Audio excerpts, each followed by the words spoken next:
I bet you that phone is good for porno. I know that. When you sitting on the toilet. Is it? Yo, you look. We're good? Welcome, guys. Cafe Coffee Run, the first podcast. And I'll be honest with you, I've been looking for like people to interview and talking about different topics that everyone's good at and stuff. Just, I guess, to test myself, maybe learn, maybe teach, stuff like that. And it was weird how it happened because I posted something about ayahuasca and my boy Lewis here.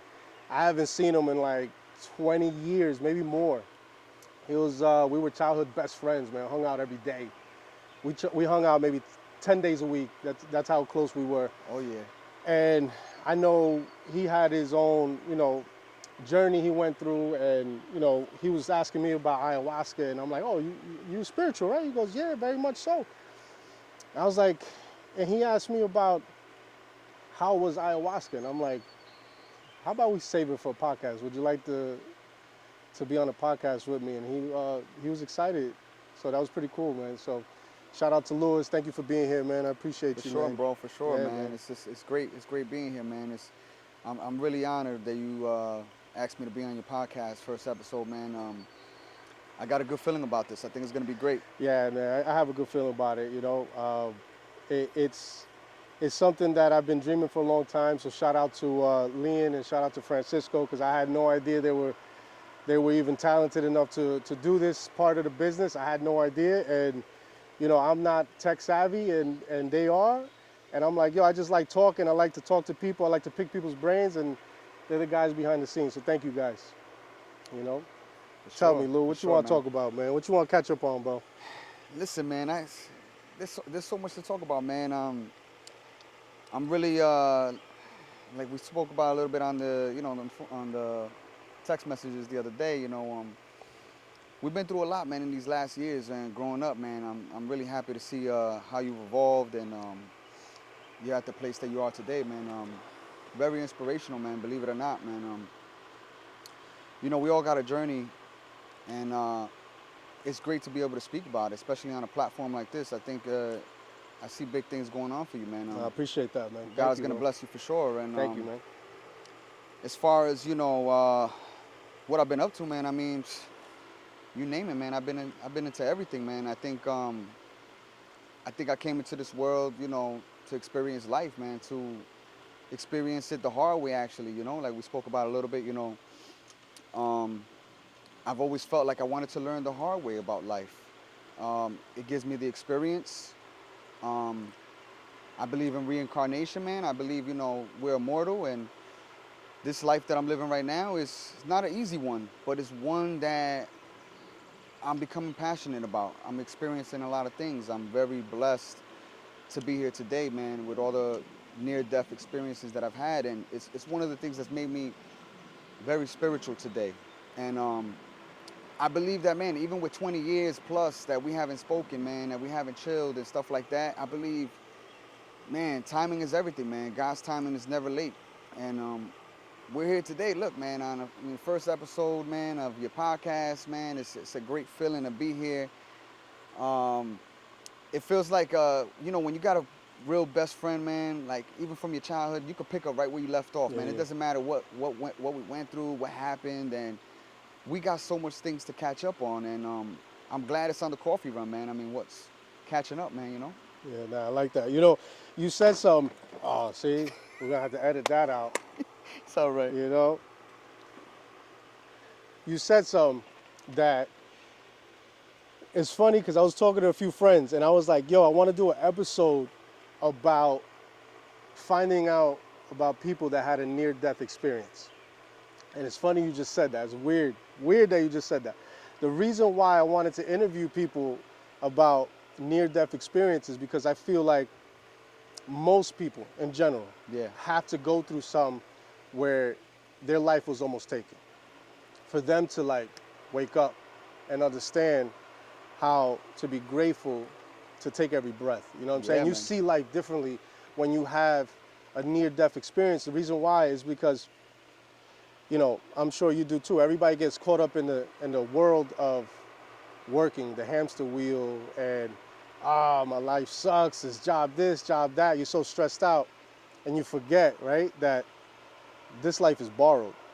Yeah. We're here as visitors, as guests on this world, right?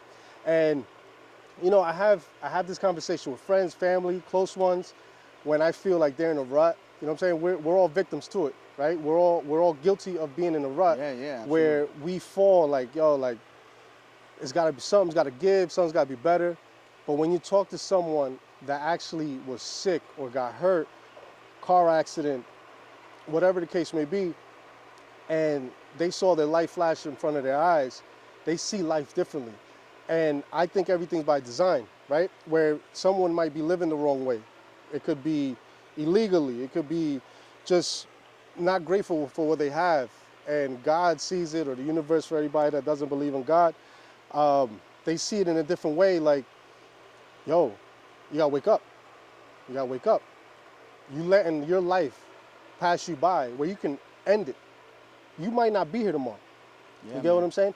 And that, to me, the reason why I wanted to interview someone or some people like that is because it's like, bro, like, I don't know what happened to me. I don't know the messages I got or what I heard or what I experienced that made me just be grateful to be here.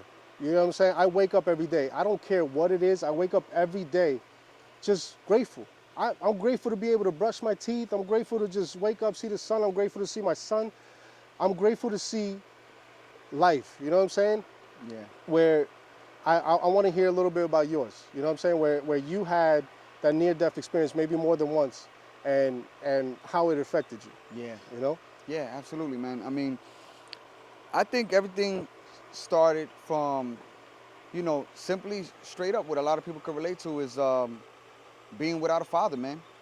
Being raised by my mother. She had 3 kids. I'm the oldest of 3. And I felt like, I was always on survival mode. Even us growing up as kids, man. I mean, I didn't have a lot. I was always playing catch up. And I always wanted more, man. And part of the reason, that's part of the reason that kind of like we were talking about a little earlier, a little bit about is that, I kind of branched off and went a different direction um, from where you were headed. Because I always knew you were going to be something big. You were always into the card game and stuff like that. And, I'm like, oh, Jay's got it good, man. He's going to be good, man, And me, I just felt like I went the other direction. I went more to the streets. And, it wasn't for me. It wasn't for me. And even as I get older, man, I'm learning more about myself. I'm learning more that, just learning how to be me, period. And it's part of my spiritual journey. You know what I mean? I always wanted to be the tough guy, the street guy. I mean, we ran into each other a few times during those times or whatever like that. And I was just a different person at that time. It wasn't me. I was a little lost. And, it took a lot of things to happen to me for me to realize that. And as far as my first near-death experience, man, it was crazy. I mean, I was messing around with the street life, messing around with the gangs, and I happened to be in a certain situation where I went to help a friend out, and a gang member. This happened in Newark. A gang member came out of nowhere. I didn't know he was watching me. He had a shank on him or whatever it may be. Thankfully, it wasn't really long. It was something that didn't get to my heart, but the guy punctured my lung when I went to go help out a brother, at the time. Um, and he got me good, man. He got me right in the lung. I didn't know what hit me. It felt like somebody hit me with brass knuckles. My lungs filled up with air at the first time. And I didn't know what happened. I just was like really surprised. I was out of breath. I thought I was gonna die there. I didn't know what was going on. I didn't know what happened. And that was the first time that I seen a lot of people run out on me, man. I've experienced abandonment a lot through my life. It shaped me to the person I am today too. And I seen people run out on me, man. People that I thought that were close friends, they ran out on me and left me there. And maybe a few people were there, to have my back. They rushed me to the hospital in Newark. I forgot what hospital it was at the time. I think it was Beth Israel Hospital. I'm not sure, in Newark. And I came out of there, man, and luckily it was just air, and it didn't get better from there, man. I thought that was the end of it, but then as I was recovering at home, You know, I happened to be sitting up one time. I didn't feel good, and come to find out, I was filling up with like 3 liters of blood. Oh my And God. if you think of, a 2 liter Pepsi or Coke or whatever like that, you could imagine how much blood was filling into my lung. And Yeah. it was my fault. I took it kind of light the first time I got stabbed, and I went out with a few friends and hanging out with a few girls, living that life. And I thought I was Macho Man, and I started doing push-ups with a patch, thinking I was all gangster. And then guess what? I got home and I It didn't feel opened up. good. And Yeah. and God has saved me so many times. And as far as my near-death experience being, my mom at the time was about to leave. I was about 18, 19 years old at that time. I'll never forget it. It was January 14th, 2005. And I happened to be on the couch, and my mother was like, listen, I'm going to step out. Louis, call me if anything. And right before she was stepping out, man, I started feeling like woozy. And next thing you know, I passed out. My mother started slapping me in the face and to wake me up. Her boyfriend at the time picked me up, put me over his shoulders, took me to the hospital in Passaic. And that's where they opened me up. I got scars to this day, opened me up, had to staple me up right there in front of my mother. No anesthesia, no nothing. It was painful. I just wanted to get the blood out. And it was like a relief. I had to, at nighttime, I had to walk with a gallon of like this, like just draining out my blood. It was something that was very traumatizing, I would say. That's the first traumatic experience I think I had in my life. And then later on, I got into some other things and got in a car accident like 3 years ago with my lady that I'm with right now. And, somehow we made it through, man. And I was drinking, and I'm not even a drinker, but at the time I was drinking and driving, and so was she. We were like wasted. And I was like maybe a foot short of going over the I-78 from the 1 and 9 by Elizabeth. Wow. And they said a little bit, if we would have went through the intersection a little bit more over the railing, we would have died. And now that I think about it, man, I thank God that I came out maybe with just a heart contusion. My heart swelled up. And I was living on my own, man. I woke up and I started feeling like my chest was pounding. I was by myself at the time, and I called my mother and I said, listen, I don't know what to do. And she said, listen, you got to go to the hospital. Maybe it's something that happened from the car accident. So I checked myself into the emergency room, man, and they said if it would have been 15 minutes later, I would have had a heart attack. Wow. And it's crazy because my heart was always healthy, and I went through some things, and that was traumatic.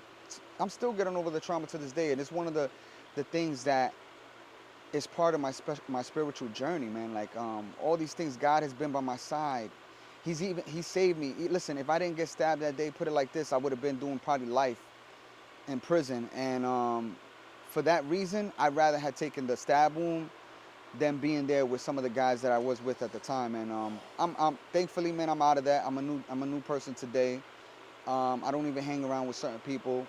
It's a certain feeling I get. It's a certain feeling like I have right now, hanging around with you on this podcast. Yeah. And that's why I'm very excited. And I was excited that I was able to be on here today and that I had the time, and I'm actually on vacation. And It worked out. It worked out perfectly. yeah, man. And this is therapy, man. And I see big things happening with your podcast. This is going to be therapeutic for everybody that gets on this show. And as far as near-death experience, that's basically what it's come to so far in my life. And I'm thankful for God every day. And I think that because of your timing, you wanted to start this podcast, and what better way to start it than with your childhood best friend, man? And like we catching up, man. And this is what it's all about, catching up. Yeah. So, I got the chills right now. I got the goosebumps, man. Like, cheers to you, man. Yeah, man. For sure, man. So, how do you view life now? I overheard you speaking about like you're grateful for God. Because it's all perception, right? There's people that can be like, why is this happening to me? Or they can work a little harder on themselves and be like, I know why this happened to me. I was off route. You get me? Yeah. Because to me, as you're talking, the only thing that's going on in my head is like, you were meant for more from day one. God saw it. Maybe other people saw it around you. Yeah, man. Right? I'm gonna relate it to like, you look back at some people you went to school with, they look terrible for their age, right? Bro, No, I'm just saying, like, you look at it like, damn, you look terrible. You look like you had a rough life. There's a right? lot of them. But Yeah. what I'm trying to say, you still have your looks on you. You still look young. And I relate that to, like, you're still unscarred where you still can reach where you gotta go. You know what I'm saying? Because you're meant for more. I was using that as a silly example, but no. you know, and I feel like, you know, our purpose, our main purpose, this is my opinion, so don't kill me, but my opinion of our main purpose in life is to go through stuff, right? And then now we're smart enough because we're strong enough, right? We've been through it, we learned, hopefully, right? A lot of people go through stuff and not learn. They just say, why me? Why that? Why this? Yeah, they keep doing it. But you seem like you learned. You learned what you went through. You learned from that. You say, I don't like this, I'm checking that off in my life. I'm not going that way anymore, right? Yeah. So now your job is you're gonna be aware, you gotta stay aware of it, is that someone's gonna be thrown in your path that's going through something similar. Mm-hmm. And you gotta be their coach through it. Yeah. Because maybe you didn't have anybody to help you, you had to learn the hard way. But it doesn't mean the next person has to learn as hard because they got you. Yeah, man. You know, and by teaching those people, that person, whatever it is, that's your blessing, bro. You get what I'm saying? The more people you help, is the more doors you open up for yourself. And I'm pretty sure the more you realize, the more lessons you've learned, is the more you're seeing opportunities come your way. Yeah. Right? Because when you're, you know, I'm gonna use that as an example. You said, oh, I think I was tough, I got stabbed, you know, I got my wounds, right? I got street cred. I'm gonna do some push-ups because the chicks is looking. Bang, bang, bang. You didn't learn your lesson. God was like, really, man. Bro? Really? Even through this is what you go to when I put you through a near-death experience and you want to see it like it was nothing. Like dope, like it's a hot moment. You know what I'm saying? Nope, gonna hurt you again. You get what I'm saying? Until you wake up. And that everybody in life, they can see it in their own lives. Not everybody got to go through something that traumatic, because I don't wish that on nobody. And it hurts me that you went through that. It really hurts me, you know what I'm saying? But I'm not one to question God. I'm not one to question the universe. Maybe that was your blessing. You know, it doesn't seem like one at first, but maybe it is that, where now you're so much stronger. You're still here. You got beautiful children. You know, stuff that you might have not been able to enjoy if you would have kept going the way you was. Yeah. Because you would have felt invincible if you never got hurt. Yeah, man. Definitely, man. I mean, let me tell you, man, when I have these talks with my mother's like my psychologist, man. Yeah. Like, you know, my mother knows everything about my life. I tell her everything. I mean, not as much as I did before, you know, but my mom knows everything about me. She knows enough. Yeah, she knows enough. Yeah. So, I mean, my mother, you know, and a lot of other people have told me, man, maybe you're still here because someone needs you. You know, maybe, you know, you're here for a bigger purpose that's still unfolding. Mm-hmm. And that's exactly how I feel, man. I feel like my life is still unfolding, you know. I'm only going to be 38 years old, man. I still feel young. Damn, bro, I never knew you were younger than me, bro. Never knew that. Yeah, you got a year on me. Bro. You got a year and something on me. Oh, my God. Yeah, man, but, you know, I'm so thankful for being here, man, and it's part of my spiritual journey, and it's made me grow so much that some people might not understand that were very close to me at one time. You know, they probably see it as like, oh, Lou changed, or Lou is like this, or maybe he thinks he's better, but really it's not that. It's more like some people you can't take with you, man, on your journey. Not at all. Your journey sometimes is just for you, and the people that are gonna be in your life are gonna be there because it's part of the plan that God made for you. And I believe that God gives you different paths to take, and you might take this one, you might go right, you might go straight. And for me, I zigzagged, man, and right now I'm just trying to go the straight path. And you know, I've always been a creative person, man. You know, as a matter of fact, man, going back to the old days, man, you know, you probably don't know this, Jay, but like I started rapping with you. People don't know this about your past and your childhood past, man. But you know, you was a rapper at one point, man. And I know we had those little radios that we used to have the tape. They probably too young for this in the background or whatever like that. But when we had the tape cassettes, man, and we used to get the blank tape, and then we used to record over. We used to put the instrumental. We used to go to DJ Wings, you know. DJ Wings, I don't know what happened to him, man. But bro, that was the spot, bro. And like we came up with nasty combinations, man. My memory is sharp, man. And we had the whole plan. Hold on. If I'm not mistaken, your rap name was Ace. Yeah, it was Ace at the time, man. It was Ace back in the day, bro. Yeah, man, it was Ace. And I think ace. I was Dynasty or Dynasty or something. Yeah, it was Dynasty. Yeah, oh my Yeah, man. God. Bro, it was Wow. fire though. You know what? When I think about it, we was ahead of the game, man, because we had then we had the jerseys. Remember the North Carolina jerseys? That was the whole ideas and stuff like that. Nasty combination, NC. That's, wow, yeah, man. wow. And let me tell you, man. Look, listen. As far as it comes to that, nothing has changed, bro. Look, you branched off and you did so many things with your life. You're still going. You're still writing the chapters of your life. Me, the same, man. I got so many ideas, and I don't know what to jump into right now. That's where I'm just stuck at. I have so many ideas, so many creative aspects and things that I want to come up with. But you know, in due time, it's gonna happen. I'm working on that right now. But you know what that's called, right? When you're in limbo. What's up, bro? It's practice, bro. Yeah. Because when you're still, you don't get the blessings. You got to keep moving, right? Yeah, man. So when you keep moving, right? I'll use the podcast as an example, right? Yo, we'll just do it. Let's just do the first episode. Now we see what we don't like, what we do like. Yeah. Now the right person sees it. Yo, I can mess with these people, right? I want to be on this thing. Yeah, now man. the ideas grow. So don't look at it as a waste of time on trying new things. Don't. Yeah. All I can tell you is, like I told you before, right? When you have 4 things, just because you give 4 things 25% each doesn't mean it's 100%, right? So you try everything, bro. Try everything. Yeah. Because you won't know what you're really good at until you try. Yeah. You know what I'm saying? Like, I always, you too. We've always been writers. We've always been very expressive, right? Deep. As young kids. Yeah. Young kids being very expressive. And I'm like, yo, like, why do I have this? Why do I think differently? Why when I see people act a certain way, I'm like, why are they acting like that? Yeah. That shouldn't be the answer. Yeah. But it's because you are given a gift, right? And a tool that's in your tool shed where you can do something with it. Here we are on a podcast. Maybe it's just for practice. Maybe it's exercise. Maybe it's not. Yeah. You just never know, bro. Yeah. And you got to keep going. Because if you're still, you're dead. What happens when you retire? People say, yo, I don't want to retire. I'm scared to die. Yeah. Because I'm not doing anything. Listen, man, that's what happens. People stay still, and then they think that's it. It's over. They retire, and that's it. But, you know, as far as me, man, I don't want to go out like that, man. I feel like I want to keep going as far as I can. I mean, God's got me here to experience the physical. And that's what we're here about, man, to experience the physical, get our hands dirty a little bit, man. You know, we're not supposed to come out here clean, man. And that's one of the things also that we talked about, man. I know I told you a little bit about me joining Freemasonry, man, and being part of the biggest and oldest fraternity in the world, man. And I'm so thankful to be in it because it's a life changer, man. And, you know, it doesn't matter what culture you come from, what background you come from, what race you are.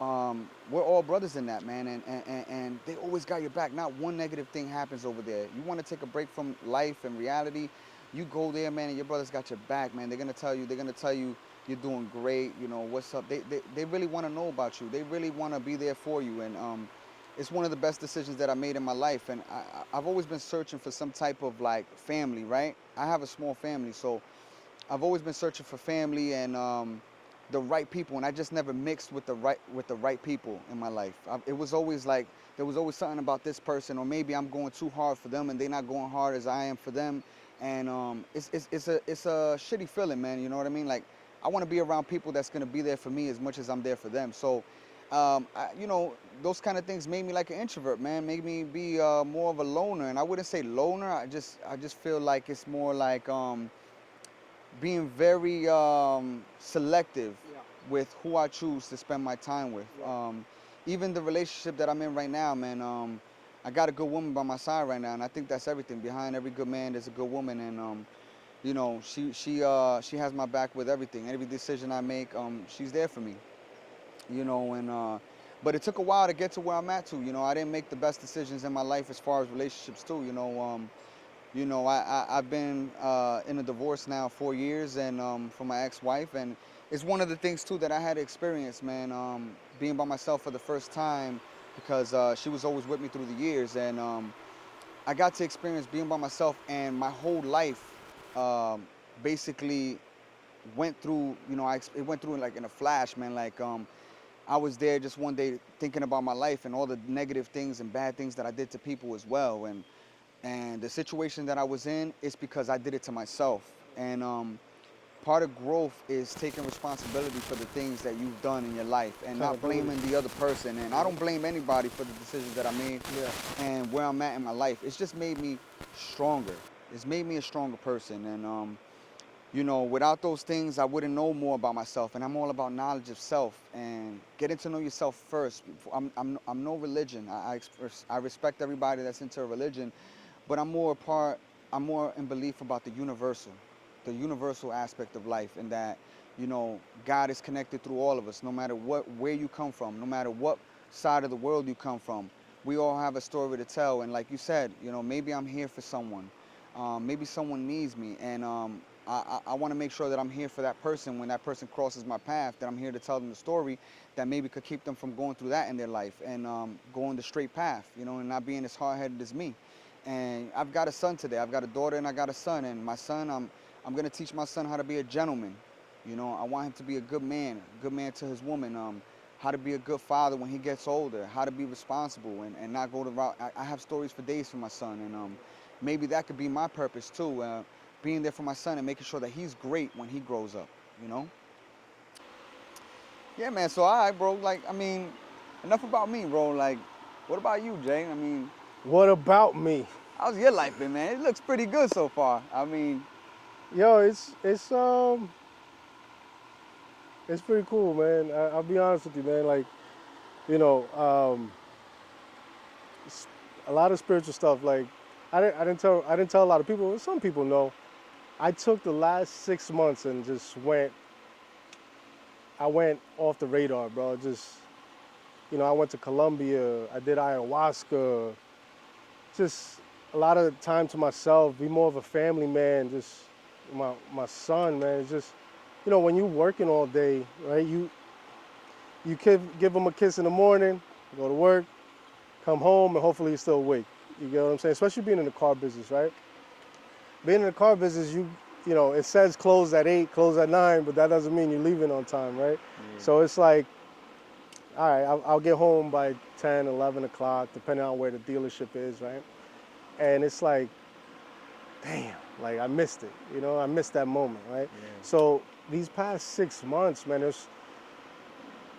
I noticed a difference with my son. I'm very observant. I like to watch him to see how, you know, because I remember when I was that age, right? You remember when you were that age, right? Yeah. So it's like, I want to see his habits. I want to see what he's used to. It's so different, right? Yeah. Like, we're so used to playing basketball back in the day, or baseball, or throwing each other down the ShopRite cart and letting go down the hill and fucking dying. They can't do what we did back in the day, so bro. I see my son and he's like, Dad, I don't want to play sports. I want to play chess. And I'm like, I can't help you there, buddy.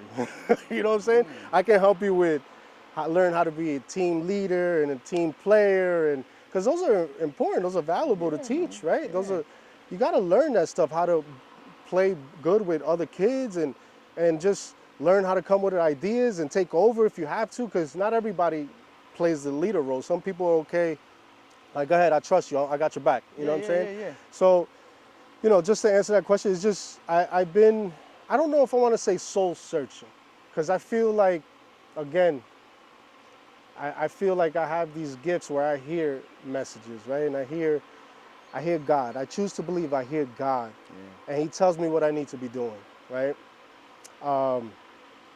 And, you know, I don't know if you know this, but I became certified to be a life coach. So I do that, right? I'm like, yo, I help people anyway, right? Yeah, I can see that. I might as well learn a little bit more about it, because one of my flaws that I had was I didn't know how to relate to people. You can't talk to everybody the same. Yeah. I was more like brute force, like, nah, you messing up. That's not how you do it. Yeah. Now, when you do that to people, I learned the hard way where they shut down. Some people shut down. They're not good with that. You know what I'm saying? So it was a learning experience to take that course and take that class. I'm like, man, now I know I can sharpen my knife, man, my tools. I can sharpen my tools. I can be better. And now when I help people, I can lead them to water a little bit better, instead of them feeling like, oh, I don't want to talk to him, he abuses me. You know what I'm saying? And he tells me everything that's wrong with me. You know what I'm saying? You want to be more relatable. Right? And I want to be more, because I'll tell you something in the car business, and I said this to a few people, in the car business is very cutthroat, right? And you have to be numb, right? You know, and a lot of us are like that, right? A lot of us are like that. We internalize a lot. We don't express ourselves, and we deal with a lot more. And we only know how to respond with being aggressive, Yeah. right? And the thing is us being coming from where we came from, no one ever taught us that anger is an emotion. They never told us. If somebody would have called you emotional when you was angry back in the day, you'd be like, what? And you freak out even more, not knowing you're getting even more Fired up. emotional, Yeah. right? No one was there to teach us that. The anger and that the wrong things we learned was emotion, Yeah. right? It's us having, what's that, tantrums. We were having temper tantrums as young adults or teenagers. You get what I'm saying? So I had to learn a little different, and you know, no offense to anybody in the business, but you don't need college to be in the business, right? You work on commission, you make money. I agree with you. And some people make a ton of money, God bless, and you don't need to learn, right? So what happens when you don't need to learn? You think you know enough. So now you're ignorant, now you're arrogant, you're making money, and you're like, I don't need to learn, I'm good, I am who I am. Yeah. So they stop learning, they stop growing, right? Yeah.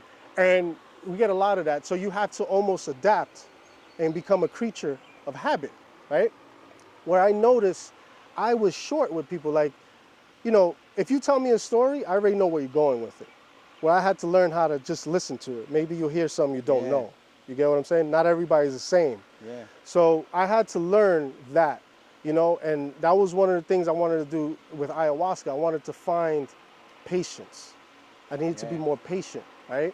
And I needed to be more accepting to different people. People learn differently, people express themselves differently.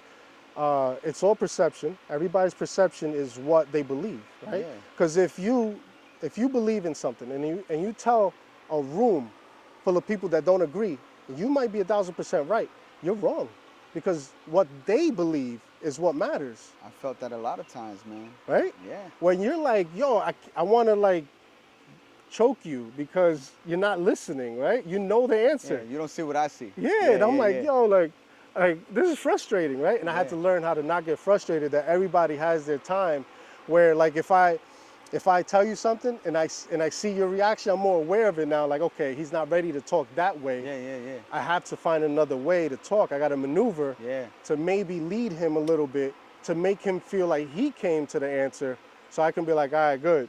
Yeah. You get what I'm saying? Yeah. But before, it was like, man, I'm talking to a room full of assholes right now. You know what I'm saying? So there was a lot of that. There was a lot of growing, a lot of... How was the ayahuasca, bro? Oh, man. You Bro, sure you know I want to know about that, man. I've heard stories, but bro, that thing scares me, bro. Ooh. That's one of the things. Now, let me tell you why it scares you. And I'm sure you already know this. So a lot of people have bad experiences with ayahuasca. And I pride myself on being the type of person that takes care of everything. I don't sweep nothing under the mat. Yeah. Any traumas, I had everything, you know, like I hit everything head on, and I'm okay dealing with whatever I got to deal with in the past. But not a lot of people like that. A lot of people rather sweep things under the mat. Yeah. They rather keep going. And my thing is, like I said before, I don't know what this voice told me in my head when I was younger. You got to handle things as they come, because if you don't, it's going to be too much to take care of at the same time. Yeah. Right? So what happens? Fear comes from that, right? And it's like, I don't want to deal with that. That was before. It makes me cringe. I don't even want to think about it. You want to move on from it. You may be embarrassed, whatever it is. But there's no lesson learned in that. And that's what I learned, that when something happens, you got to just face it. Whatever it is, could be a breakup, because when you go through a breakup, what do most people do? They say, oh, that person was an asshole. They did this, they did that, right? They don't take responsibility. They don't see what they did wrong. Yeah, maybe that person was bad, but maybe they were bad because you're just bad together. And it was maybe a reaction to what you were doing or saying, right? So there was a lot of things I had to do internally to figure that out so I can be a better person, right? Yeah. So, and with ayahuasca, like I said, I felt as if God was with me. And I prayed on it every day. I said, all right, God, you really want me to do this? And just keep showing me signs. And I kept seeing things and hearing things, ayahuasca this, ayahuasca that. And I'm like, man, I got to do it. I got to do it. Yeah. So I was not fearful, bro.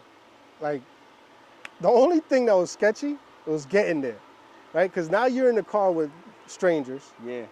You're going up a mountain. That's how You're it is. in you're in the jungle, right? And it's like, I'm looking around, I'm like, all right, I'm trying to figure out like where I can escape, if I gotta hide somewhere, right? I'm like texting my brother, right? I'm like sending checkpoints just in case. I don't know, what's he gonna do from Jersey? But you know what I'm saying? It's just, you don't know what else to do at that moment, right? Yeah.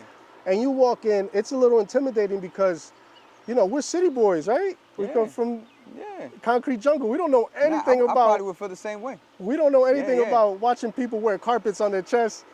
You know, like chanting like songs you don't know. It's real Indian shit. Right? Yeah. So I see dogs with dreads. I'm like, what is going on over here, man? Yeah. And then they're like, all right, pick a we slept on like trays, bro, like the wooden panels. What are they called? The paddles, the wooden paddles, right? Yeah. So that's what they line like 2 or 3 up, and that's what you got to sleep on, right? And I signed up for 2 days. I'm like, I'm not sleeping there. Absolutely not. Yeah. You're not catching me out there. Yeah. I was like, I'll do the thing there. Yeah. But I'm not staying overnight, bro. I don't know what I'm gonna hear. This dog come out of nowhere trying to like mess with me. I'm not doing it, bro. So, I prayed at that moment. I said, God, I don't want to be here for 2 days. Let me see what I have to see. Let me learn what I have to learn the first day, right? So the shaman, they call him the shaman, he's there, he's talking to us. You can feel his heart, right? So it's like very calm, and it's like you almost, you know, you ever speak to somebody, you're like, yo, I like this person, like they make you feel calm they're sincere, too. Yeah. You know what I'm saying? So he was very sincere, and he spoke with passion and spoke about God, and he was very respectable to the people that didn't believe in God. Like he was asking, do you believe in God? Are you comfortable with this, that, the other? Which is great. I believe in God, so, you know, it was easy. Yeah, because some people are there trying to find God themselves, right? Correct. Yeah. So a lot of people, you know, more about the universe and stuff like that. But like I was saying, like I feel like I did a good job, and I pride myself on always handling whatever needs to be handled internally, whatever it is, whatever I have from the past, gotta handle it right away. Anything I have to help with, I gotta do it right away, right? Just rip the Band-Aid off. I've always been like that. And so we're talking, he's telling me, he's like, hey, listen, there's gonna be a moment when you're under the influence, and it's gonna last about 20, 25 minutes. It's gonna be where all your fears kick in, right? Woo. And you feel like you're gonna die, right? Because Wow. they call it a near-death experience. Wow. And he said, just try to calm yourself down. You know, don't try to go anywhere because the stuff is still in your system. No matter where you go, it's still there, right? And, you know, so I'm like, okay. I didn't get fearful. All I did was I said, God, you wanted me here. I got full faith. Full faith. Because if you pray, you got faith, you're acknowledging God. If you have fear and worry, you're acknowledging the devil. Yeah. You get what I'm saying? Yeah. So I chose not to acknowledge the devil. I'm here with faith, right? Yeah. So I took it. He gave me he was like, is this your first time? I was like, yep. He poured a little more in, took a little out. I'm like, bro, no, hope you know what you're doing, man. Damn. I went like this. I said, cheers, bang, took it, right? Tastes like shit. How long it took to kick in? I want to say it felt like maybe half hour. I want to say 25 minutes, something like that. So I took it, and you got to go now to your crate, right? You got to go like a dog. You got to go to your crate. So I'm on the wood panels, and they said, oh, lay down. And I'm like, not yet. I sat up, I meditated, praying for a good experience. Now I laid down, but I laid down on my side, right? Got my eyes closed. All these thoughts start going through your head. Just weird. Just your past comes up and all this stuff. And then I felt myself, right, go in. But right before I felt myself, I saw myself. Like where you're sitting, me standing right there with a canvas in front of me. Like I was painting a picture, a portrait. Yeah. And I'm watching myself do this. I'm like, what am I painting? So I look over myself, my shoulder, and I'm painting the world. As if I took it as if God's telling me that I'm one of his artists, right? And as soon as I said that in my head, I said, God, I'm one of your artists. Boom, took me to a different dimension. What? Just, now I see an alien face. I'm like, right? Yo, I see an alien. that's bugged out. Blue, Yeah. like oval, like a football size, but big in the middle. And I'm like, so I try to walk towards it. I walk towards it, dimension change. You ever watch Doctor Strange, Yeah, right? yeah, So you know how yeah. dimensions change? It was just like that. Now I'm coming out of the subway into New York City. I'm looking up, and then like every time I do this, it was like now I see the subway. Every time I do it, I see the street. I'm like, I want to walk up, so I'm like, let's go. Yeah. Takes me somewhere else. So I'm like, can I enjoy something? Like I'm talking to myself because you can hear your everything still works, right? Yeah. And you know, now I felt me moving my body. I was like a snake. My body's doing this way, that way. I can't control it. It's doing this, that, the other. And now I see a bluish green light coming towards me. And it's closer and closer and closer and closer. Till it's right here. Like I can feel it. And I'm like, what is that? So I stayed quiet for a second. I said, is that you, God? As soon as I said that, pops out. Now it turns into like the sunlight, like white, yellow light, bright. And I'm like, I started feeling so happy at that moment because I felt like that was God. Because as soon as I acknowledged it, it like lit everything up. Yeah. And I was like this, holding my eyes so no real sunlight can bother me. And I still saw this light. And then I heard my grandma's voice mess me up.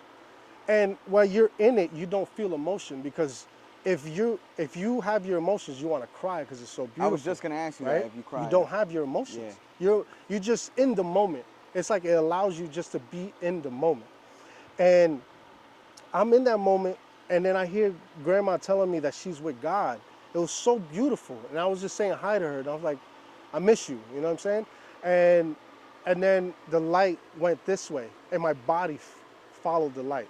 Every time the light moved, my body moved. It was like a snake, and I couldn't control it. It was the most beautiful experience I've ever felt in my life. I would like the entire world to feel that, right? And, sorry, my mouth is dry, hold on. Wow, man. Ooh. So, then that fear came. I felt it. It feels like you're underwater, like So you it can't came breathe. after all of that? It felt like you can't breathe. And my body just went boom, like if somebody pinned you down, just boom. And then I'm trying to breathe. And you start almost, you ever been drunk and like right before you throw up, everything's spinning? Yeah. That's how it felt. Wow. And I'm holding on tight and I'm making fists. I feel myself making fists. And I'm like, this is not gonna beat me. It is not stronger than me. It is not stronger than me. And I said that in my head maybe 10 times, and then it went away. Went away in like in 5 minutes. He said it was gonna last about 20, 25 minutes. It went away. Because I was focusing on my breathing, just deep breaths, and it went away. And I was like, wow, I can tell why people fall to that, because that's strong. Like it like wants to test your strength, right? And so now I went back to the light. After that part finished, now calm down, went back to the light. Now I see the light's jumping around, stuff like that. And it felt like God had his arm around me. That's what it felt like. Like he was telling me, you got no worries, right? And it was so beautiful. Wow. And so now, you know, anybody that did it, they'll tell you, you can't eat meat leading up to it. You can't like have sex, you can't drink alcohol. You have to like be pure. Fish, chicken, and waters, you know what I'm saying? I had a Gatorade, that's it. And the reason why is because that stuff is in your system and it makes you throw up. Some people get diarrhea, you know, so it's all over the place. Yeah. And you can't control it. You have to keep it down as long as possible for the experience to last longer.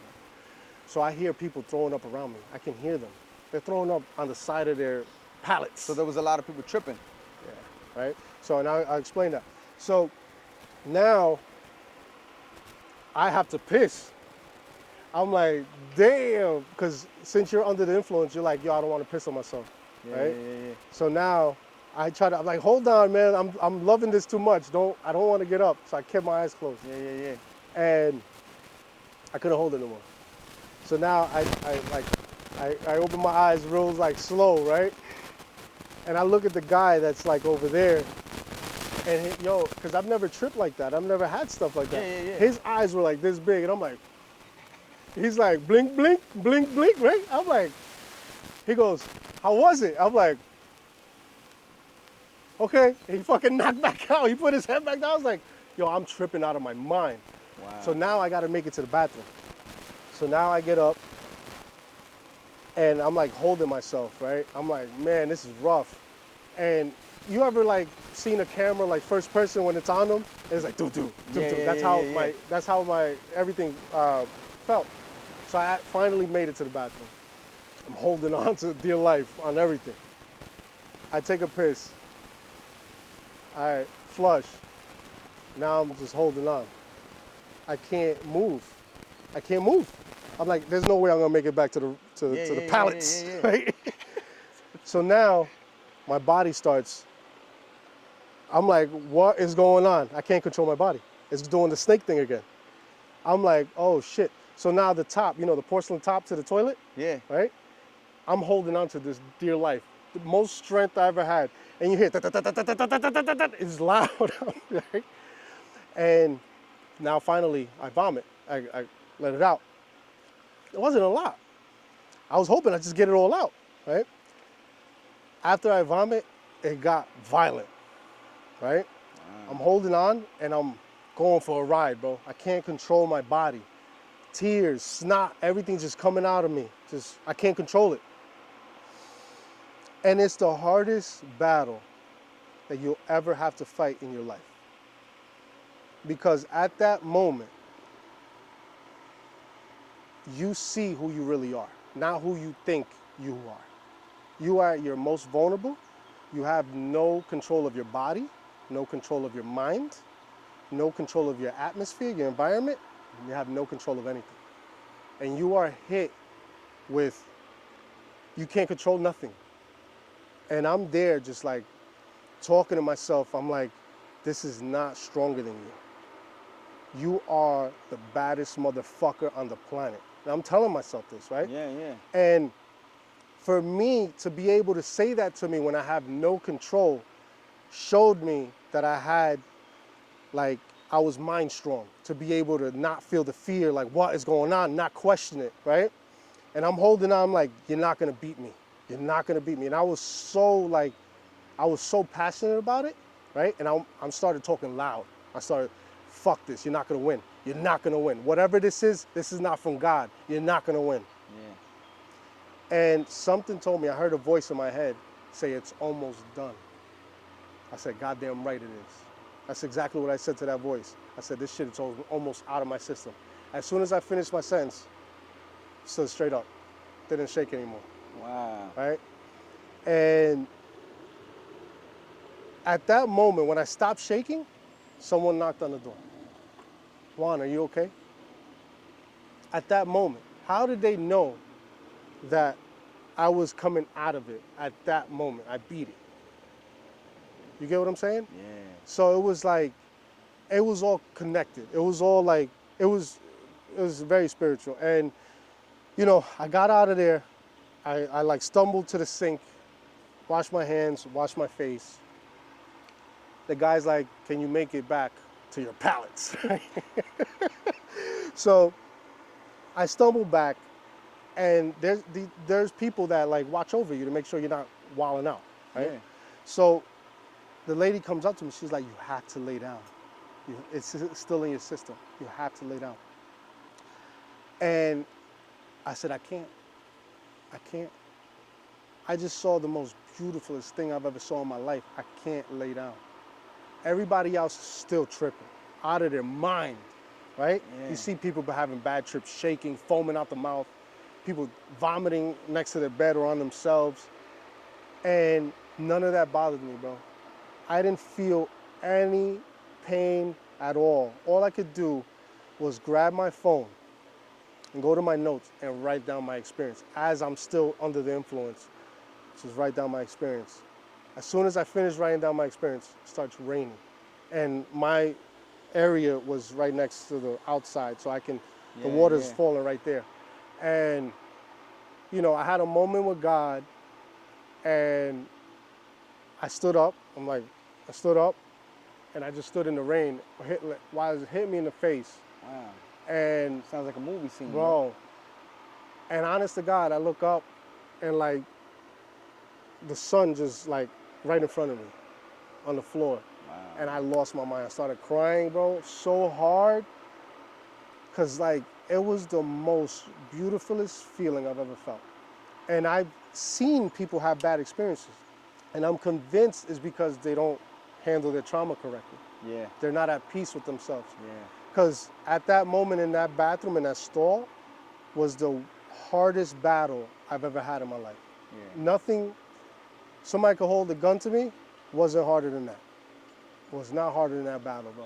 And to know that I am exactly who I tell myself I am, Yeah. to figure that out was like the best gift God could ever give me, knowing that I have the strength. Yeah. You know what I'm saying? Yeah. So that was my experience. Cheers to that. Bro, definitely, bro, for that one, man.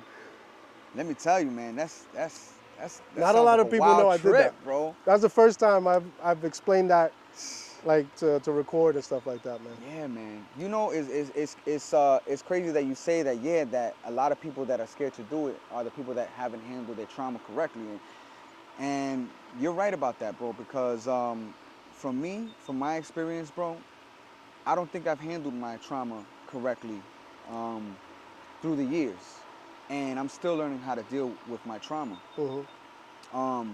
And I think a lot of it comes from the guilt inside of the things that I've done to people. And I'm not saying like something really crazy, but I'm talking about hurt people emotionally because of the hate and the anger that I have inside. But you want to know why you feel the guilt? It's because you're a better person now.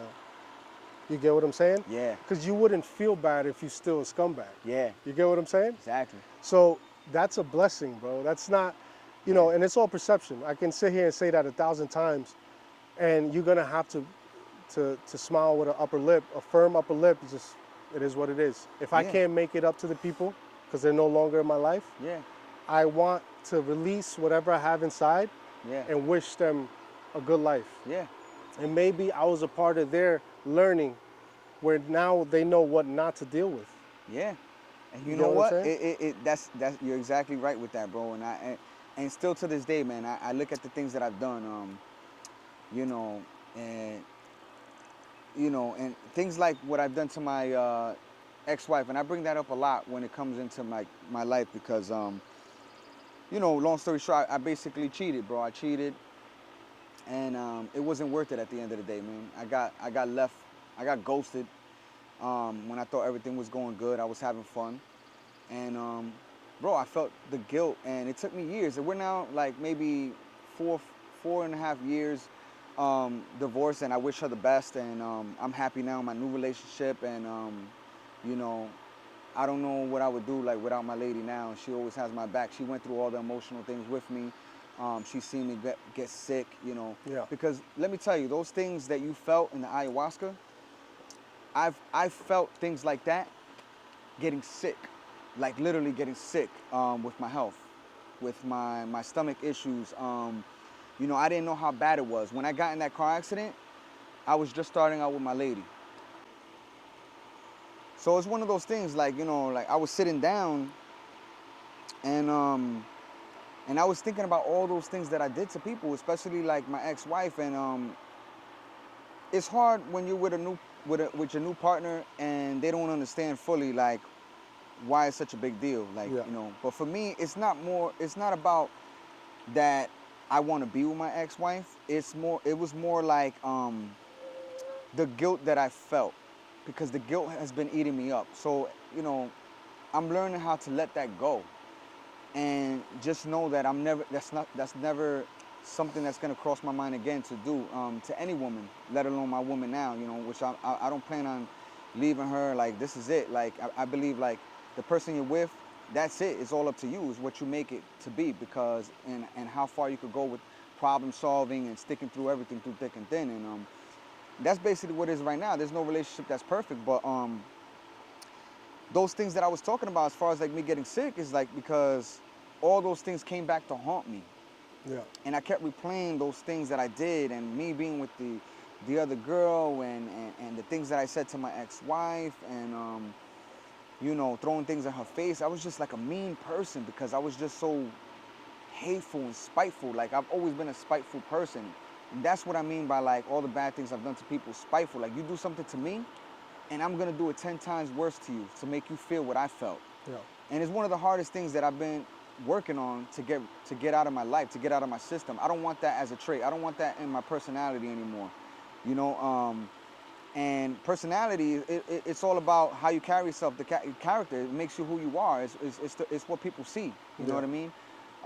And I did a lot of work, soul searching, and the part that the stomach plays as far as your gut to brain function, the signal, the connection, bro, it's crazy. Like you have to get sick in order to, and I don't wish this on nobody, but if getting sick from the stomach is something that you have to face a lot of your fears, and a lot of anxiety comes out. You don't know what the fuck is going on. You just think that, oh, you know, it's just everything but your stomach, and everything is just, everything's haunting you. But sometimes it is, to me, it's a sign from God telling me, oh, I got to go through this in order to face those fears and face myself and look at myself in the mirror. And those times that I have anxiety and I got panic attacks and I was doing bad coming in and out of the hospital because my stomach was so bad, like it just felt like the acid is eating you up. And every time you feel anxiety, it heightens it up. Yeah. So I kind of could relate to where you were talking about the ayahuasca, that your fears, if you get stuck in that mode, it's like never ending. It's like the devil has a grasp on you. You know what I mean? A hold on you. He's holding you down. And for me, I've been in situations like that too, where I got to tell myself, you know, oh, I'm stronger than this. I'm not gonna let this beat me. You know what I mean? I'm stronger than this. I got myself in this situation. I'm gonna get myself out through the help of God. God is making me strong. I'm still here. I've faced so many things in my life. What's another round of this? You know? But at this time in my life, now I'm facing myself, and I'm really wanting to do the work. Yeah. You have to be willing to want to do the work and let those emotions out, because you know, as we were talking about briefly earlier, you know, that's how a lot of people come to get cancer. You know, a lot of people get cancer because they don't know how to let those energies out. The stress. You know, we all have chakras, you know, all the way from the root to the crown, and there's even higher chakras that a lot of people don't touch up on. But as far as the main ones, you know, that chakra is right here. That comes from guilt. And on a spiritual note, you know, if you don't let that out, if you don't cry it out, you know, I don't care how big of a man you are. Real men cry, man. Real men cry. Like how you cried and you let everything out. You said, you know, everything was coming out, snot and everything. Yeah, because you're letting go. You can't control that part. You were saying, like, you know, you couldn't control yourself because God doesn't want you to have a control on everything. You can't control everything. God is in control of everything. You just got to live and experience and be in the moment and be present. And a lot of times that fear brings you back to the past. And it's something I've been struggling with for some time now, and I still struggle with it today. I'm still not perfect. I'm still, you know, a work in progress. But I've gotten to a point that it's under control now. You know, I'm getting over. My health is coming back. You know, and I had to let go of the ego in some way. You know, as far as looking good, and I was always in the gym, and you know, I was a certain weight, and then I lost a lot of weight, and I got super skinny, bro. And I'm still getting back my weight. I'm still learning how to deal with myself, you know. But I wasn't where I was before. But then I think about it like, maybe God put me through that because He wants me to let go of the ego. I was living too much in the ego and not living for what I was brought here to be. I learned about myself. Bro, I don't need to be like that. I don't need to be like that person. I just need to be me, Louis. You know what I mean? And that experience you had with the ayahuasca, the reason why I'm a little scared of it, like you said, is because, yeah, You got a the lot of trauma, stuff. I Yeah. haven't let go of that trauma fully yet. There's so much trauma coming from my childhood. My father, you know, not being there for me, you know. Then at some point later on, my mother telling me, listen, you got to live on your own, Louis. I can't support you anymore. She took me to where I needed to go, like put me there, and then left me there basically to fend for myself. Yeah. And I had to find my way out of there, you know. And I didn't have a great job, man. I remember I was living off a cup of noodles. I remember I had one microwave. I was living in a house. This Dominican lady, she did like santeria or like brujeria shit. Yeah, you know yeah. what I mean? Like, you know, witchcraft. And I couldn't even make a move, walk anywhere without that lady complaining. And she was nice when I was brought to the door and like, listen, this is gonna be the lady renting you out the room. And as soon as that door turned, It's over. I want my rent due on this day. I don't play no games. And the lady's face just changed. Like, it's been an eye-opener since the day I've been on my own of how people really are in this world. And you can't trust everybody. And sometimes you put a face as a cover, and that's not really them. You know, just like with social media, man, today, you know, social media is great if you use it in the right way. But also a lot of people live a lie on social media. Absolutely. You know? And, you know, in a way, you don't want to show people your bad stuff. You want to show people the good stuff, the positive stuff. You going on vacation, you want to show that nice vacation, that nice room you staying in and stuff like that. And it doesn't mean that you live in that every day. Yeah. But some people do put that out there, like they're living that lavish life, and they're not. They're probably more in debt than you, or broke, who knows it, or maybe someone is supporting them, who knows, whatever like that. But, you know, more power to them. But for me, I've always been real with myself. Yeah. And I've always been real with the people around me. I never had a problem expressing myself, ever. And I think that's one of the powers that God gave me. You know, and I'm thankful to be sharing this on your platform, on this podcast. And that's why I was like very excited once again when you told me about it. I'm like, oh, it's a place for me to share my story. Yeah. So many people could relate to this, you know what I mean? You could overcome these things. I've been through it all mostly, you know, and you know, the pages are still being written in my book, man, and I'm thankful to keep on going, but I'm a better person today. I'm not perfect. I'm not trying to be perfect. I'm just trying to be whole. Yeah. I'm trying to be real. I'm trying to be transparent, where if you chill with me, you're gonna be like, that guy, he's a genuine guy. Yeah. I like him around me because there's no lies about him. I don't gotta worry about him knifing me in the back, you know, or messing with my woman, you know. Bro, I've experienced it all. You know, I've had girls and my best friend might try to get my girl and stuff like that. And I'm like, bro, like, for real? What are we doing? I thought we was boys, bro. Yeah, Like, yeah, this one, if I tell you this one's out of reach, don't mess with her. This was back in the day, you know what I mean? Not Of now, course, but, of course. you know, we all had that crazy life. You know, we had Yeah. them crazy stories growing up, bro. Especially you, Jay. My God. But you know, it made me the person I am today. And you know, with that being said, like I know you had a few things too growing up. You know, your father wasn't around, and I want to know a little bit more about that, because even though we grew up together, bro, like I really don't know the whole story. Like, yeah, of and course. you know, Because you don't know at that time. At Yeah. that moment, you don't know. Yeah. You don't, because it's your reality. You don't know. You Yeah. don't know any better. Yeah, You man. know. So like with you, right? Like I'll use some examples. You know, I listened to your story about your ex-wife, and I know you don't want to get back with her. You feel like you might have tarnished her for the next, right? yeah, I hurt someone. So which I understand. And she's going to have to understand. She's got to do healing on her side. But correct me if I'm wrong, I'm sure this is not the first like pothole you guys hit, speed bump, where you've had drama with her, right? Yeah. And from outside looking in, because at the moment when you're in it, you can't really tell. That means that you guys aren't for each other. You're for the moment, right? Yes. And this is how you use that to heal yourself, because without her, your ex, you wouldn't be as good to your girl now. Yeah. You get what I'm saying? Because we all learn about ourselves, like, I shouldn't have done that. But it's okay, because, you know, hopefully your ex healed from it, right? Whatever happened, and hopefully you healed from whatever happened, right? Yeah. And then you both go on to be stronger and better for the next, right? Especially because you guys share a kid. Yeah. So you don't want your kid to Yeah. hurt from that, Yeah. right? So that's the way you gotta, like, I'll give you an example. I was engaged when I was younger, right? And, it was a very toxic relationship. And most people blame the other person. She probably blamed me. Her family and friends probably blame me. He's an Yeah, asshole. He's this, he's that. yeah, I can do the same, like she's fucking crazy, psychotic, all this. We can do that all day, but there's no lesson yeah, in that, right? So when you're breaking up, right? And this is your word today is perception. That's your word that keeps coming to me. So it's all perception. When we broke up, when I knew that's it, it's not working, because there's friction. You get to know, like, yeah, man. when you force things, what happened? It doesn't work. Mm-hmm. It never works when you force things. And I'm sure you and your ex were forcing things. Oh yeah, bro. It was right? long overdue. So that's why when you force, it gets worse. It gets worse. And God's like, yo, when are you gonna Yeah. stop? Yeah. Gotta go. You guys were a lesson for each other. Move on, right? Yeah. So I learned that early on. So I separated myself from the emotion. I said to her, I said, listen, I choose to focus on the good times together. We had great times together. It's spoiled.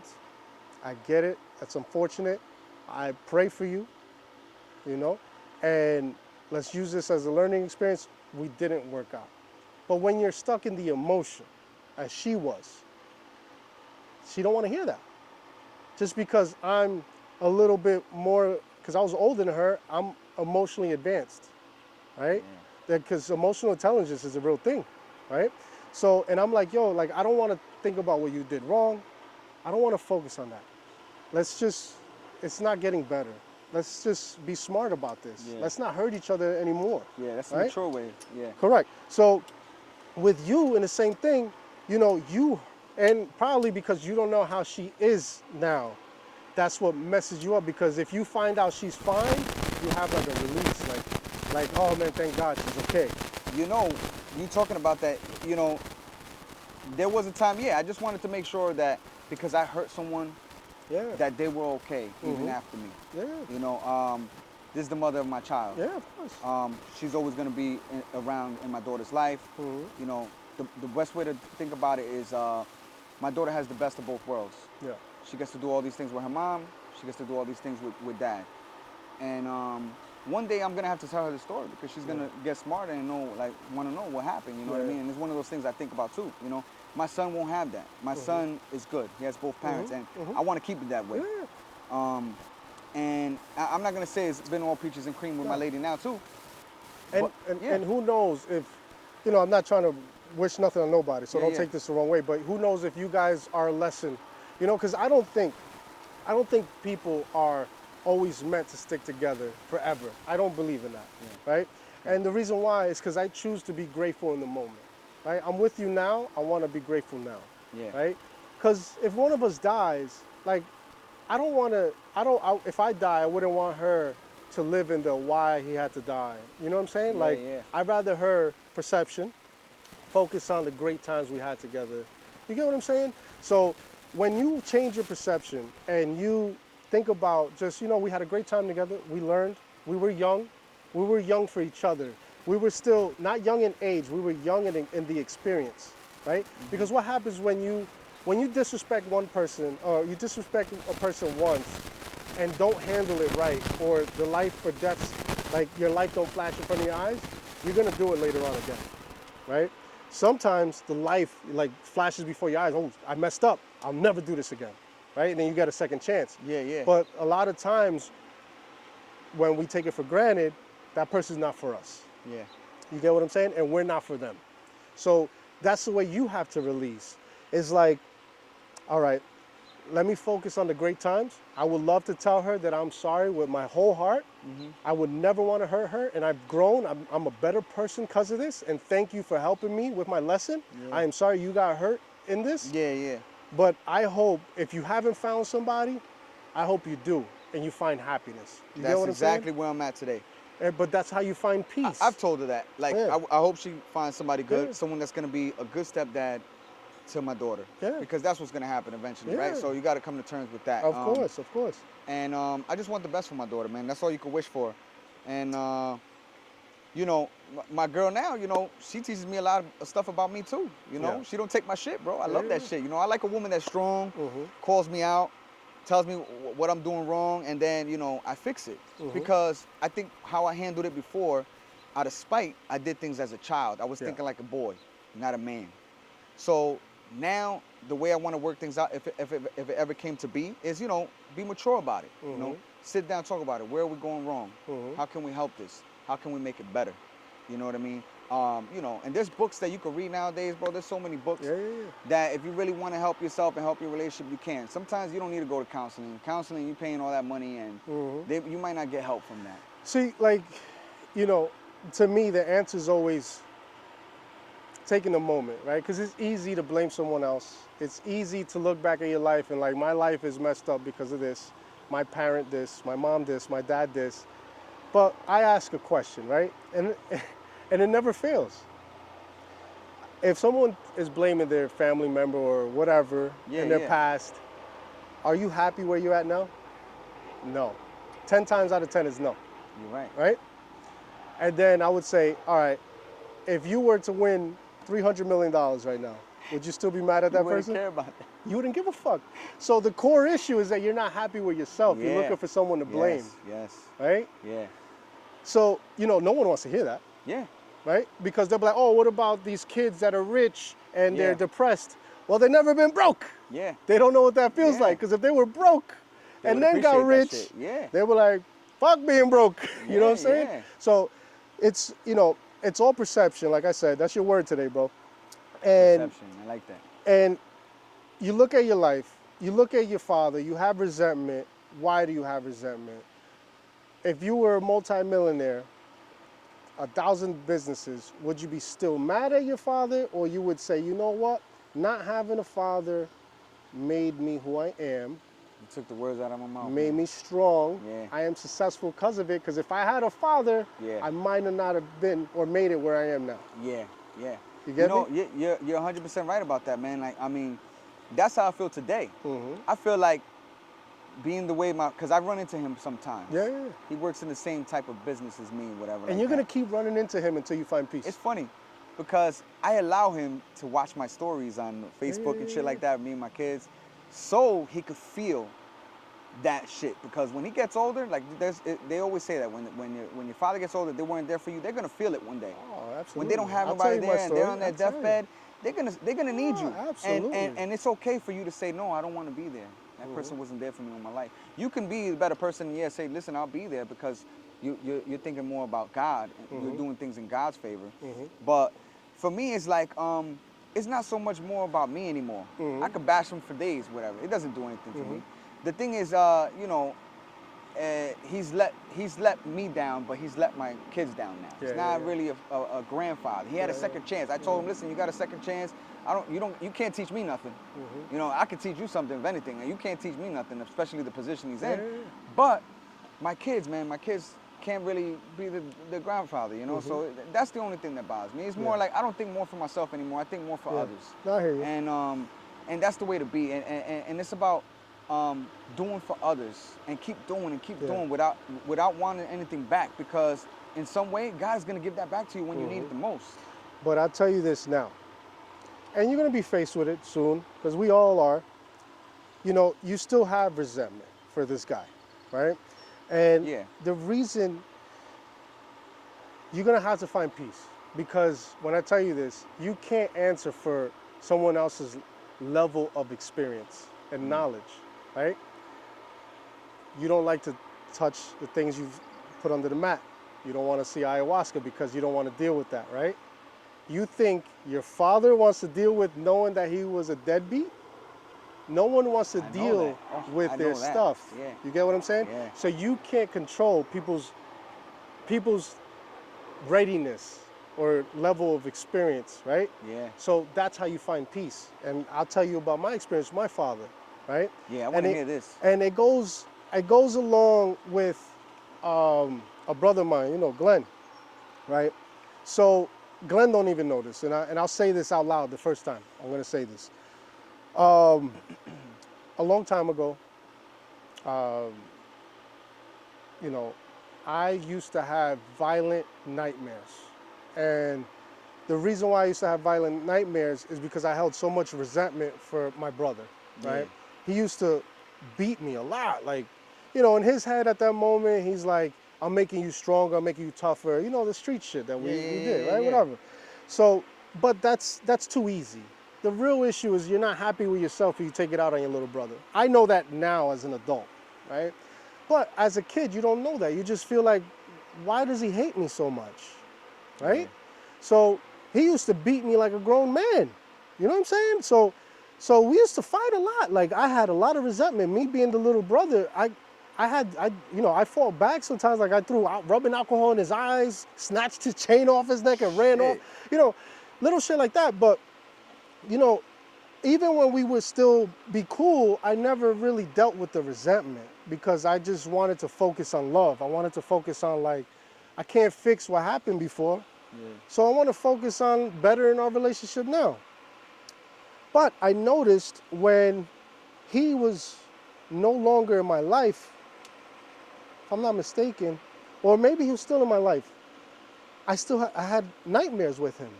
I had bad night, like if I was fighting him, right? Like if he fought me. Sort of like abuse in a way. Yeah, right? So in real life, I would punch a hole in the wall, like above my bed. If I had a girl over, I would swing at her because I thought I was fighting him in my dream.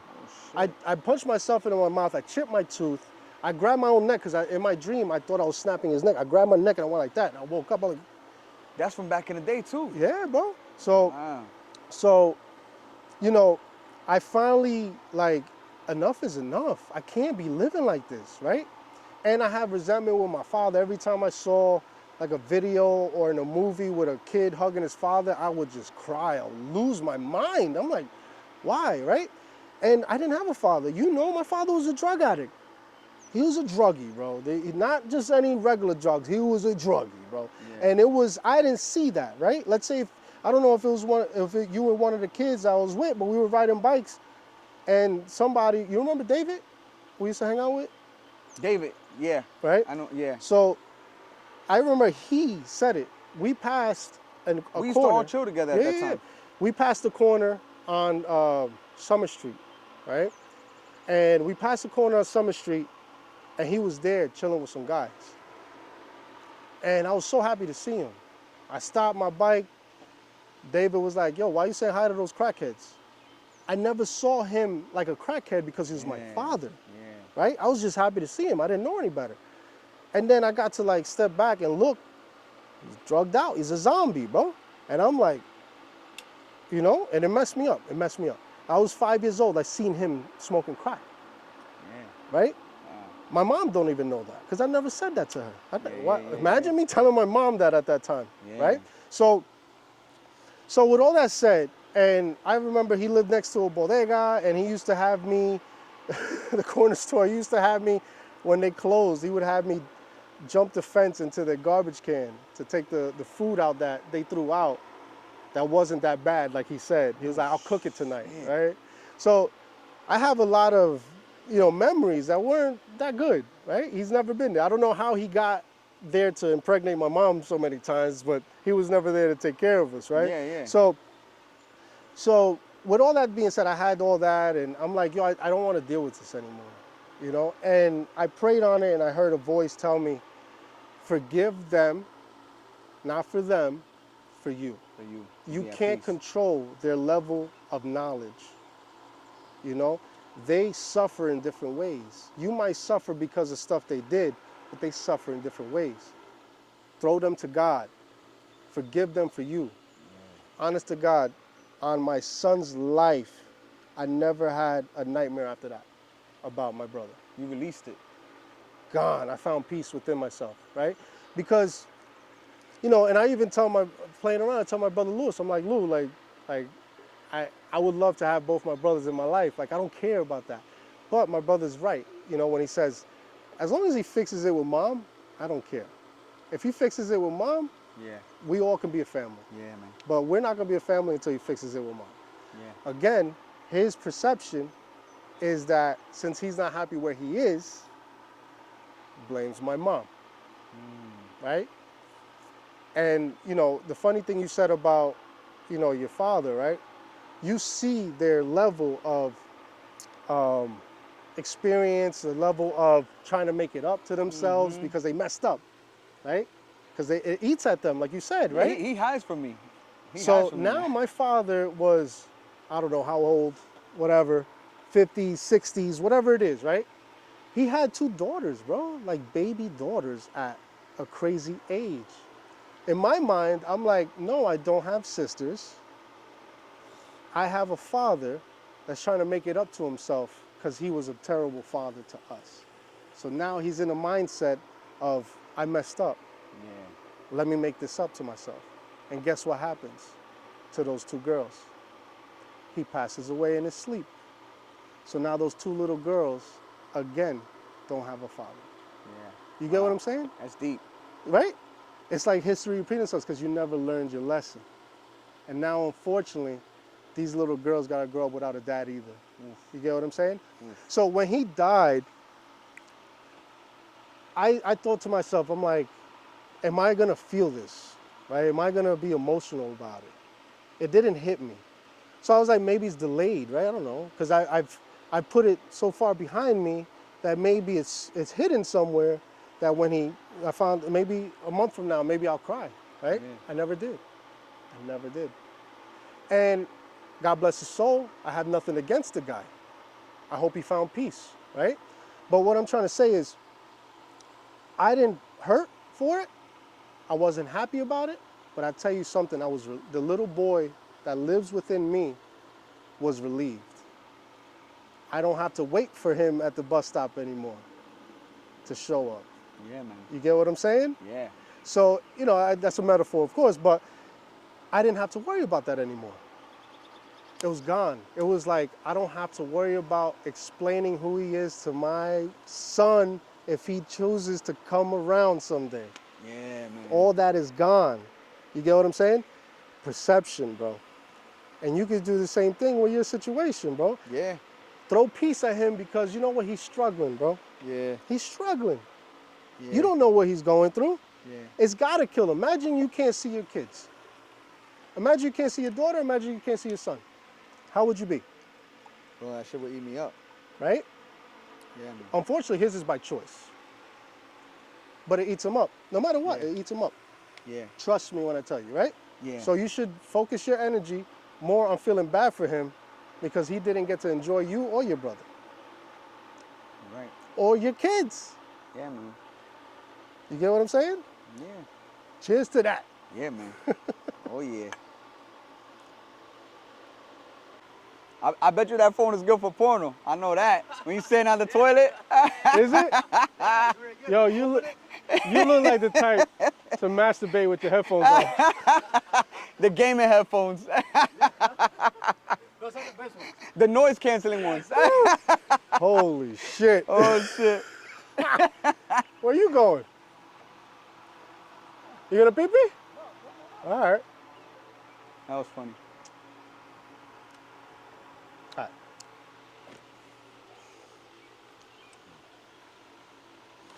Yeah, man. So, you know, we had a lot of stuff to talk about today, Jay. I mean, I'm glad we talked, man. We caught up on a lot of things, man. I mean, and let me tell you, it all has to do with spirituality. It all gets down to that, man. You know, like, and that's what I notice you're about, man. I'm happy that you're into the spiritual life, and so am I. You know what I mean? And we just keep growing, man. That's what it's about. Just keep growing. You know, like, and I appreciate you saying this. Like, when I reached out to you, you were like, yo, you know, you seem very humble about stuff, right? And to talk about humble, right? And I know this is not going to sound good. It's not going to sound right. Yeah, right? yeah. But think about it, right? When you don't have anything, you don't have any other choice but to be humble, Yeah, right? yeah. So, you know, you ever hear people be like, he's not humble. But like, he was tested. He was given a lot. Yeah. You know, you don't have nothing, so it's easy to Yeah. stay in your place. Yeah. You get what I'm saying? Yeah. So my thing is with humbleness, right? And I think I look at every day spiritually, I look every day as it's a gift, right? So whatever I have, I don't have. Yeah. God gave it to me. Yeah. I get it. I have good work ethic and I have hustle. Well, I you have worked all for this. it. He put you in that path. Correct. So he led me to the water, right? He gave me the opportunity, and what I said was, you give me an opportunity, I'm gonna go for it, whatever it is, right?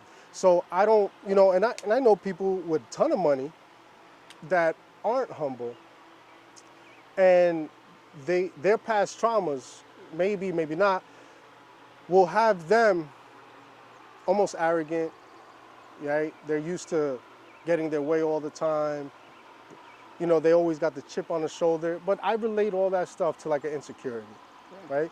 Because if I had my choice, right, in life, would I choose to get to know who I am spiritually and all the stuff that I'm about and then become successful? I'll do that 10 times over, because you probably know people that are very successful, very shallow. They don't know about life. Oh, yeah. You get what I'm saying? So I'm very grateful that, that God has given me whatever I have, right? But what's mainly important to me is health. And I'm sure you can relate to that. Hell yeah. I am here. I went through yeah. all this and I am Can't here. put a price on that. So, no matter how much money God allows me to have, or success, or whatever comes with it, and same for you, I pray that for you. I want that for you. Or anything you want, I want that for you.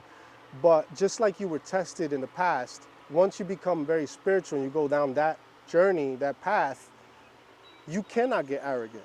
You do not have that choice. You do not have that luxury to become arrogant, because once you do, God will take it away from you. Yeah, you're going reverse. Right? And look at maybe it didn't have to do with money, but look at the times you got arrogant and whatever, I'm invincible, I'm this, I'm that, and God takes it away from you many right times. away, right? Because you're meant for more, right? And this is not for people that aren't deep, you know what I'm saying? A lot of people won't understand that. But when you tap into something, a spirituality, an energy, the universe and stuff like that, you do not have the luxury to be fully yourself. I am just grateful every day for what I am allowed to have. Whether it's nothing, whether it's everything, I don't care, right? As long as I'm healthy, my family's healthy, I don't give a fuck about nothing else. Why? Because we'll figure it out. Yeah. Right or wrong? Yeah. We will figure it out. And that's what God wants us to do. Yeah. It's like, because imagine, who is God? Our Father. When he gives us something, we're supposed to be appreciative of it, right? If you give your son something and he just don't even say thank you and just expects it, do you want to keep giving to him? I'm gonna tell him, listen, you know what you gotta say. But do you want to keep giving to him if he don't appreciate it? I give him less. But he's, That's what God does. When he gives you health and gives you, listen, you didn't die. And he's like waiting for you to be like, God, thank you so much. But you chose to do push-ups in front of chicks. Now he's like, damn, bro, I thought you were grateful for this. You get what I'm saying? So I relate. We are his kids. Yeah. Right? And we don't want our kids, our children, to be without being grateful. Yeah. You know what I mean? So, I look at people and, any of my friends will tell you, like I got friends, ton of money, and I got friends with no money. Yeah. As long as you know how to act, I don't care. If you have a ton of money and you don't know how to act, I can't mess with you. Character. Right? Yeah. And people heard me say some wild shit to these people. And they cringe. They're like, yo, you're crazy for telling these people this. I don't care, because at the end of the day, you're human. You get sick. What does that money have to do with anything? Yeah, man. Right? So that comes with spirituality. And, I look at spirituality as this. I have this, metaphor or saying I came up with, right? So I vision God as a researcher, a scientist. And he got a white lab coat on, and he has this maze that he puts down. And we are the lab mice. White lab mice, right? Yeah. Picks us up by the tail, puts us at the beginning of the maze. Watch us in our journey, right? We're gonna hit a roadblock because we don't know where to go all the time, Yeah. right? And then we stop, we hit the wall, we just sit there, and we don't know what to do. So he waits for us to try to figure it out. Oh, you don't? Picks us up by the tail, back to the start, right? Most people, what do? walk right back into that same roadblock Yeah, because they man. never learned from their past Yeah. mistakes, right? Go right back. Oh, still can't figure it out? No problem. But the chosen few remember that roadblock and they say, making a left didn't work. Let me try to make a right, Yeah. right? Maybe we get a little further, Yeah. get another roadblock. Yeah. Now we keep going because we remember the turns. And the further we get, the more blessings we get, right? Yeah. Because we learn from our mistakes. We learn from our past moves. That's all that matters. When you learn from your past move, you get further. When you don't, what do? You play the blame game. Anybody in your life that played the blame game growing up, are they anywhere right now? Yeah, they're still in the same place. The proof is in the pudding. Yeah. As long as they don't want to see it, they're going to stay in the same place. Yeah. Because you'll keep going through the same things over and over until you learn your lesson about it. You know? And that's one of the things, man. Like, you know, spirituality, man, is universal. It's general. It's universal. Yeah. You're put here, man, and your spirit has to grow. If your spirit doesn't grow, then how you gonna go on to the next after you die? You know, just, you know, some people might think different, but I believe that our soul never dies. We're immortal. Yeah. You know, you came here for a purpose. You live out your purpose. If you don't live it, then maybe you come back and you get another chance, you know, until you get it. You know what I mean? Because, you know, how do you explain all those people that come here to this world and they have disabilities, or, you know, just like we said, are they going to blame their parents because it's their parents? You know, maybe they might have made wrong choices, but is it their fault? No. They came here to experience another part of life. And next time they come, they might come and be a rich person or whatever it may be. And that's why I'm so thankful for what I have today. No matter what God gives me, I'm thankful for it. Yeah. I'm not complaining about what I have and what I don't have. You know, I just know that I'm responsible for what I have. Yeah. You know, and God's gonna put me in certain situations, certain opportunities, like this podcast today. You chose me to be on your first episode. I'm gonna keep saying it again. I'm very honored to be on the first episode. I appreciate you being here, man. And let me tell you, and on a topic that I'm so big on, spirituality. Because everybody that knows me personally, family and friends, the little that I have, they know me as a deep person. I speak from the heart. And if I went through something, even if it's bad, I'm not gonna sugarcoat it. I'm gonna tell you, yeah, I fucked up. I messed up in my life. But that's not me anymore. You're gonna get a different version of me next time. And I might maybe stay away for a while. And then when you see me again, I'm a different person.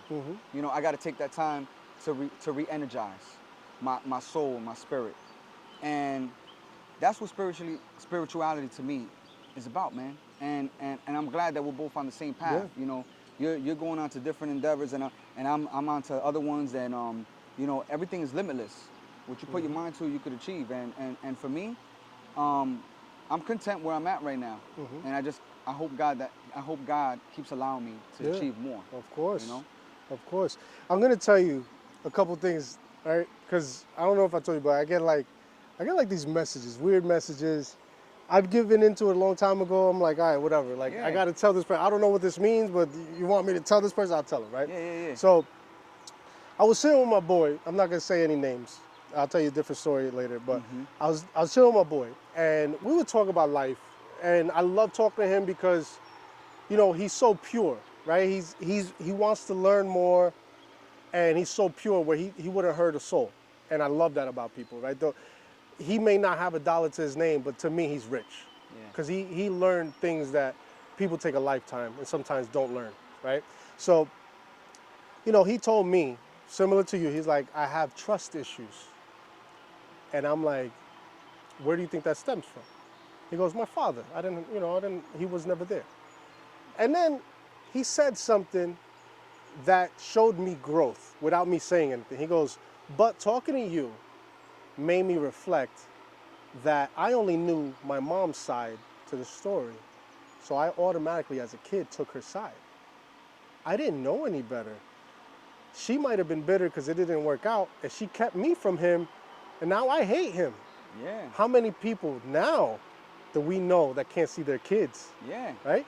Hell So he threw that in there, and I was very impressed that he came to that. So And then he goes to me, he goes, I have trust issues, right? So I said, let me ask you a question. I said, we known each other for a long time. I'm not going to answer for you. Do you trust me? He goes, I trust you with my life. Okay. I said, I trust you with mine. I said, and I mentioned another name that's a mutual friend. I said, you trust this guy? He goes, again, with my life. I said, so you don't have a trust issue, right? You have an issue, resentment maybe. You don't have trust issues. And he's like, wow.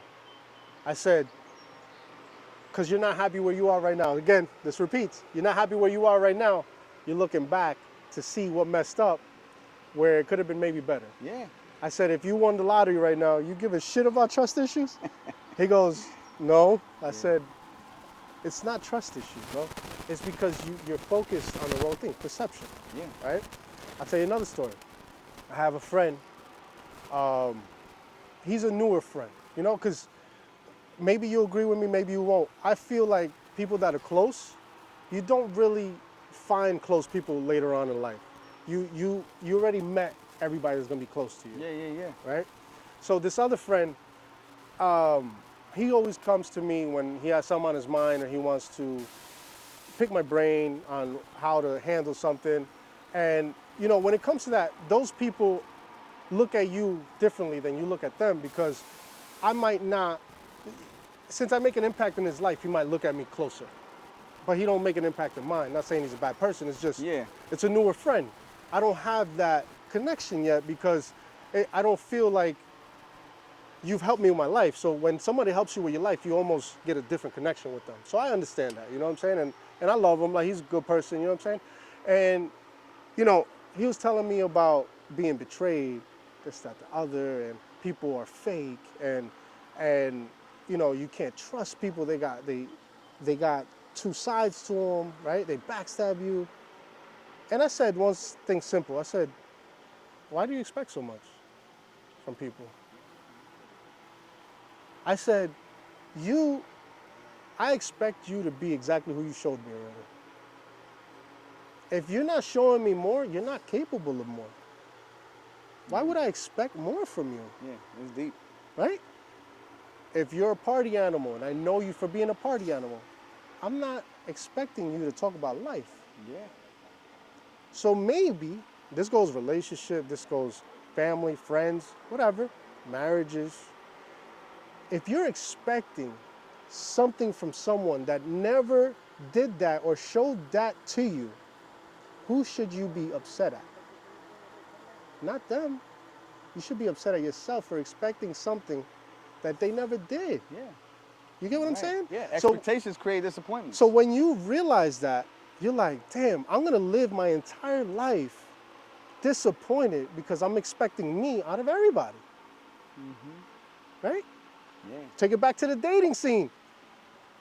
I remember, like, I used to write a lot. I used to write stories, Yeah, I know you're pretty deep with the writing too. So, there wasn't one. There was a few chicks that back in the day, they were like, oh, you're such a hopeless romantic in your stories, but in real life, you're not like that. And I said, maybe not to you. You didn't bring that out of me. Why are you expecting that? Yeah. What did you do to get that? Yeah. Right? That says a lot. Think about when they meet you, you're successful, got a job, you're a good looking guy, you got your own place, yada, yada, yada, got a nice car. You're the husband. How are you husband material? Because you got all that stuff. Yeah. They're building a bear. Right? Build a bear. Oh, It's true. I'm gonna cook for him. What did he do to deserve that? Yeah. He got the qualities that you look for? That's cool. The outside stuff. But what did he do? Now you're giving him something without him earning it. Mm-hmm. You just made him spoiled, and there's nothing special about it. Brother, I tell you this, honest to God, when I used to live on my own, bachelor, all that stuff, making good money at a young age, you know what I'm saying? Mid-20s or whatever the case may be, single, had a nice little BMW 6 Series. This is the story I would get. I don't go out much. I cook, I clean, I go to school or work, whatever. That's the story. Right? That's the line I used to get. Yeah. Okay, so you want to live with me for the weekend? I'll leave my key somewhere with the door guy. I'll give him your name. He'll check your license. Get my key. I'll be home around 7 Yeah. if you want to cook, Yeah. right? Yeah. So if you're Savage. offering that to me without me Savage. working for it, Yeah. that just shows me what you're used to, and I can't expect any more from you. Because you're giving it all to me because I'm a prize in your eyes. Yeah. You want to bait me. That's how it is with a lot of women. Yeah. Men too, because they don't know any different, right? Mm-hmm. They look at a good-looking Oh, girl, she got her body done. Oh, The I'm wifey. gonna give her everything. She wifey. not knowing that, She evil. not Yeah, all knowing those things. that Yeah. the better the sex, the more the trauma, It's true. and that's true. That's You true, get me? man. We could get off topic. That's a lot. Maybe we Yeah, could do yeah, that yeah, another yeah. one. Oh yeah, man. I'm looking Yo, forward to it, I bro. appreciate having you, Yo, man. bro. Thank you so much, man. It means For the sure, world man. to me. Yeah, I fucking man. love you, bro. Yeah, same here, Um, bro. Thank you guys. Appreciate it for sticking around. It's been about 8 hours of recording, and we had a good time. Peace.